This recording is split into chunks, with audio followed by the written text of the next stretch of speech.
দক্ষিণবঙ্গে খুব একটা বৃষ্টি কিন্তু লক্ষ্য করা যায়নি, কিন্তু উত্তরবঙ্গ সহ আসাম এবং বাংলাদেশের সিলেট, এছাড়া আসামের শিলচর আর ত্রিপুরাতে ভালো বৃষ্টি হয়েছে এবং ত্রিপুরাতে এই মুহূর্তেও বৃষ্টি হচ্ছে। সিলেটে রয়েছে ভারী মেঘ, সেখানেও কিন্তু বেশ খানিকটা বৃষ্টি আমরা দেখতে পাচ্ছি। তবে আমাদের দক্ষিণবঙ্গের আকাশ এই মুহূর্তে পরিষ্কার, উত্তরবঙ্গে কিছুটা মেঘ রয়েছে, যদিও উত্তরবঙ্গে এই মুহূর্তে বৃষ্টি লক্ষ্য করা যাচ্ছে না। গতকাল উত্তরবঙ্গের জেলায় জেলায় আমরা কিন্তু বৃষ্টি লক্ষ্য করতে পেরেছি। দক্ষিণবঙ্গে হয়েছে কিছু জায়গায়, মুর্শিদাবাদে, বীরভূমে, নদিয়ার অল্প কিছু সংখ্যক জায়গাতে, এদিকে আসানসোলের দিকে, দুর্গাপুরের দিকে, তবে সেই বৃষ্টির পরিমাণ একেবারেই কম ছিল। তো বন্ধুরা, আজ 13ই মার্চ 2026 এবং আজ হচ্ছে শুক্রবার। আজকের আবহাওয়ার আপডেট নিয়ে এলাম আপনাদের জন্য।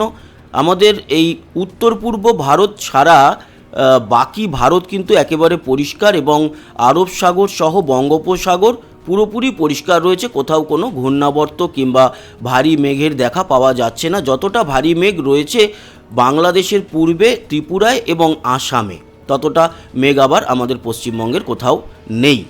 এই হচ্ছে গিয়ে এই মুহূর্তের উপগ্রহ চিত্র। আবহাওয়ার রাডার কি বলছে, এই মুহূর্তে ভারী বৃষ্টি কোথায় কোথায় হচ্ছে দেখুন। দুপুরবেলাতে 2টো বাজে, 2:15-16 বাজে এই মুহূর্তে আমাদের পশ্চিমবঙ্গ পরিষ্কার আছে। উত্তরবঙ্গে খানিকটা মেঘ থাকলেও সেরকমভাবে কোথাও বৃষ্টি নেই। আসামের ডিব্রুগড়ের কাছে বৃষ্টি হচ্ছে, তবে আসামের শিলচরে এই মুহূর্তে কিন্তু বেশ ভারী বৃষ্টি আমরা লক্ষ্য করতে পারছি। শিলচরের কাছে, সিলেটের দিকেও বৃষ্টি হচ্ছে, পরিমাণ একটু কম, কিন্তু মেঘ রয়েছে ভারী। আর ত্রিপুরাতে লক্ষ্য করা যাচ্ছে ভারী বৃষ্টি এই মুহূর্তে চলছে, বিশেষ করে আগরতলা, তেলিয়ামুড়া, আমবাসা, এই সমস্ত জায়গায়, কাঞ্চনপুর, খোয়াই। এই মুহূর্তে যারা ত্রিপুরা থেকে ভিডিও দেখছেন, এই অঞ্চলের মানুষরা অবশ্যই কমেন্ট বক্সে জানাবেন, এবং শিলচরের মানুষরা অবশ্যই জানাবেন আপনাদের ওখানে এই মুহূর্তে কীরকম বৃষ্টি হচ্ছে। আমরা কিন্তু উপগ্রহ থেকে দেখতে পাচ্ছি বেশ ভালো পরিমাণ বৃষ্টি আপনাদের ওখানে চলছে। এই বৃষ্টি এখন চলবে, পরের দিকে খানিকটা দক্ষিণ পূর্বের দিকে কিন্তু মেঘটা বেরিয়ে যাবে। আর এই যে বৃষ্টিটা হচ্ছে, এটা কিন্তু বজ্রবিদ্যুৎ সহ বৃষ্টি, বেশ ভালো রকম বজ্রপাত এই অঞ্চলগুলোতে লক্ষ্য করতে পারছি। এ তো গেল এই মুহূর্তের কথা। আগামী কবে আমাদের দক্ষিণবঙ্গে ভারী বৃষ্টি আসতে চলেছে সেটাও জানাবো। উত্তরবঙ্গে কিন্তু আজকেও বৃষ্টি আছে। আজকের দুপুরের পর বিকালের দিকে কিছুটা বৃষ্টি আমরা উত্তরবঙ্গে দেখতে পারবো, তবে পরিমাণ কম। সিলেটে শিলচরের বৃষ্টিটা এখন চলবে, আজকে রাতের দিকেও থাকছে। তবে আজকে আমাদের দক্ষিণবঙ্গে সেরকম বৃষ্টি নেই, তবে ত্রিপুরাতে বৃষ্টি তো থাকছেই। এছাড়া আসামে, গুয়াহাটি, ডিব্রুগড়ে বৃষ্টি আমরা লক্ষ্য করতে পারবো। আগামীকাল 14 তারিখ উত্তরবঙ্গে বৃষ্টি আছে এবং আসাম জুড়ে কালকেও কিন্তু বৃষ্টি দেখা যাবে। কালকে উত্তরবঙ্গে বৃষ্টির পরিমাণ একটু বেটার। কালকেও দুপুর ও বিকেলের দিকে কুমিল্লা আর ত্রিপুরার আগরতলার দিকে বৃষ্টি থাকবে। আগামীকাল 14 তারিখ। 15 তারিখ যদি দেখি আমরা, 15 তারিখেও বৃষ্টি থাকবে। আমাদের দক্ষিণবঙ্গেও হালকা মাঝারি বৃষ্টি দেখতে পাচ্ছি 15 তারিখ, এবং হালকা মাঝারির থেকে একটু বেশি বৃষ্টি হবে নদিয়া জুড়ে, নদিয়া এবং উত্তর 24 পরগনার কিছু অংশে, এবং দেখতে পাচ্ছি মুর্শিদাবাদের কিছু অংশে। বাংলাদেশ জুড়েও সেদিন বৃষ্টি থাকবে 15 তারিখ। আর 15 তারিখে দক্ষিণবঙ্গের নদিয়া, বর্ধমান, আংশিক বীরভূম ও মুর্শিদাবাদে আমরা এই বৃষ্টিটা দেখতে পারবো। 16 তারিখেও কিন্তু বৃষ্টি আছে দক্ষিণবঙ্গ জুড়ে।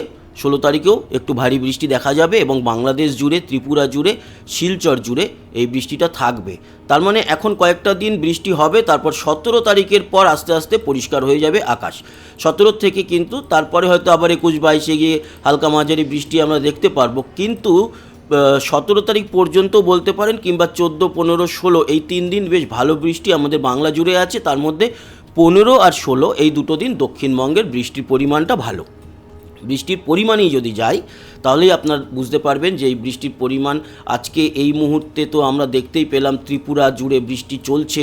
এছাড়া শিলচরে রয়েছে বৃষ্টি, রয়েছে সিলেটে, আমাদের উত্তরবঙ্গেও বৃষ্টি হবে, আসাম জুড়ে বৃষ্টি আছে, কিন্তু আজকে দক্ষিণবঙ্গের জন্য সেরকম কিছু নেই। আগামী কালকের দিনটা যদি দেখি, তাহলে আগামীকাল শনিবার, আগামীকালকেও আমাদের লক্ষ্য করতে পারছি যে খুব একটা কিছু দক্ষিণবঙ্গে নেই, উত্তরবঙ্গেও কালকে খুব একটা নেই, আসাম জুড়ে আছে। আর সিলেট এছাড়া আগরতলার কথা বললাম, ত্রিপুরার এবং কুমিল্লা আর শিলচরে বৃষ্টিটা থাকবে। আমাদের দক্ষিণবঙ্গের বৃষ্টি মূলত যেটা সেটা হচ্ছে দেখতে পাচ্ছি যে রবিবার দিনকে রবিবার কিন্তু আমরা বৃষ্টি পাবো নদিয়া, মুর্শিদাবাদ এবং উত্তর চব্বিশ পরগনার কিছু অংশে। আর সিলেট শিলচরে ভারী বৃষ্টি, উত্তরবঙ্গেও থাকবে ভালো বৃষ্টি, ঢাকা সহ বাংলাদেশেও কিন্তু বৃষ্টি আছে। আর ডিব্রুগড় সহ আসাম জুড়েও বৃষ্টিটা ভালো পরিমাণ থাকবে। এবং 16 তারিখ যদি আমরা দেখি, 16 তারিখে কলকাতাতেও বৃষ্টি থাকবে। কলকাতা সহ নদিয়া, মুর্শিদাবাদ, বর্ধমান, এদিকে পশ্চিম মেদিনীপুর ও দক্ষিণ চব্বিশ পরগনার কিছু অংশে, হাওড়া হুগলিতেও বৃষ্টি আছে। ঢাকা সহ মধ্য বাংলাদেশ এবং সিলেট ও শিলচরে মোটামুটি ভালোই বৃষ্টি কিন্তু দেখতে পারবো। তারপরে যেরকমটা বলছিলাম যে 17 তারিখের পর বৃষ্টিটা কেটে যাবে, 17 তারিখের পরে অনেকটাই কেটে যাবে, তবে মাঝে মাঝে আবারও আমরা দেখতে পারবো বৃষ্টি হবে। সেটা 19 তারিখের পর বা 20-21 তারিখের দিকে গিয়ে দক্ষিণবঙ্গেও কিন্তু বৃষ্টি হবে, তারপরে আবার পরিষ্কার হবে, মাঝে আবার 2-3 দিন একটা বৃষ্টির স্পেল আসবে, যেটা 20 থেকে 22, সেটাই আমাদের দক্ষিণবঙ্গে ভালো বৃষ্টিরই সম্ভাবনা আমরা লক্ষ্য করতে পারছি। এই হলো গিয়ে সম্পূর্ণ বৃষ্টির আপডেট। এবার আমরা দেখে নেব আবহাওয়ার সতর্কতা আছে কি না। তো আপনাদের জানিয়ে দিই, বৃষ্টি হয়তো বেশ ভালো পরিমাণ হচ্ছে, কিন্তু আবহাওয়ার সতর্কতা আমাদের ভারতবর্ষের কোথাও নেই। একেবারে উত্তরে সেই সিয়াচেন ওই অঞ্চলে কিছুটা রয়েছে, লাদাখ অঞ্চলে। এবার আমরা দেখব তাপমাত্রা, তার আগে দেখে নেব নতুন কোনো ঘূর্ণাবর্ত তৈরি হচ্ছে কি না। আজকে 13 তারিখ, আগামী দিনগুলোতে যদি আমরা দেখি তাহলে সেরকম কোনো ঘূর্ণাবর্ত দেখা যাচ্ছে না। এবং 28 তারিখ বা 27 তারিখ অবধি যে আপডেট আছে তার মধ্যে কিন্তু নতুন কোনো ঘূর্ণাবর্ত বা ভারী কোনো নিম্নচাপ হওয়ার সম্ভাবনা নেই। তবে বৃষ্টি তো আমাদের বাংলায় আছে, কবে কতটা সেটা নিয়ে তো শুরুতেই আলোচনা করে ফেলেছি। তাপমাত্রায় যাব, তাপমাত্রা আজকে দুপুরবেলাতে কত সেটা দেখে নেব। দুপুরের আজকে 2টো নাগাদ তাপমাত্রা যেটা লক্ষ্য করা যাচ্ছে তাতে আমাদের কলকাতায় রয়েছে 35 এবং বাকি দুর্গাপুর সহ আসানসোলের দিকে 36-37, তার মানে আজকে তাপমাত্রা বেশ ঊর্ধ্বগামী। পুরুলিয়ার দিকেও কিন্তু তাপমাত্রা আজকে 36, বাঁকুড়া 36, খড়গপুরে 37, ঝাড়গ্রামও 37 কিন্তু তাপমাত্রা। আজকে বেশ ভারী তাপমাত্রা দেখা যাচ্ছে, ভারী মানে মজা করে বললাম, মানে বেশ ঊর্ধ্বগামী তাপমাত্রা। এছাড়া দীঘা কাঁথির দিকে অবশ্য একটু কম, 29-30-এর মধ্যে। কলকাতায় 35, হাওড়া হুগলিও 34-35-এর মধ্যেই রয়েছে। এবং দক্ষিণ চব্বিশ পরগনায় মোটামুটি একেবারে উপকূলে 28-30, কিন্তু বাকি অঞ্চলে 32-33-এর মধ্যে। উত্তর চব্বিশ পরগনাও 33-34-এর মধ্যে, নদিয়া 34 এবং মুর্শিদাবাদ 34, আবার বীরভূমে 36 তাপমাত্রা, বর্ধমানেও কিন্তু 36 তাপমাত্রা। এই হচ্ছে কি আমাদের দক্ষিণবঙ্গ। উত্তরবঙ্গে একটু বেটার, মালদায় 31 হলেও দিনাজপুরে কিন্তু 26 থেকে 28-এর মধ্যে, শিলিগুড়িও 26 এবং আলিপুরদুয়ার, কোচবিহার, শীতলকুচি, দিনহাটা, জলপাইগুড়ি, ধূপগুড়ি সবই কিন্তু 24 থেকে 26-এর মধ্যে, দার্জিলিং 18।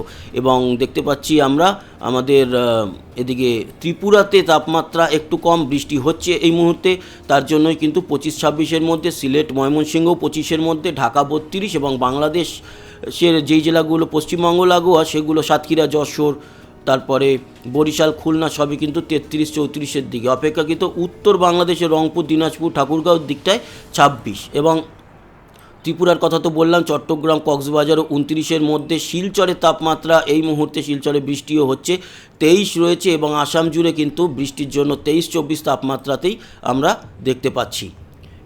কাল ভোর রাতের তাপমাত্রা দেখে লাভ নেই, আগামীকাল কি তাপমাত্রা বাড়বে দুপুরে সেটা দেখব। কালকেও কিন্তু একই রকমের 34 থেকে 37 মধ্যে দক্ষিণবঙ্গ থাকবে, বাকি অঞ্চলেও কিন্তু রাজশাহী, মেহেরপুর, বাংলাদেশেও কিন্তু বেশ তাপমাত্রা ঊর্ধ্বগামী কালকে লক্ষ্য করতে পারছি। তো বন্ধুরা, এই হচ্ছে গিয়ে সম্পূর্ণ আপডেট। আশা করি এই আপডেট আপনাদের কাজে লাগলো। সবাই ভালো থাকবেন, সুস্থ থাকবেন। আবার কালকে দেখা হবে আবহাওয়ার আপডেট নিয়ে। ততক্ষণের মতো টাটা।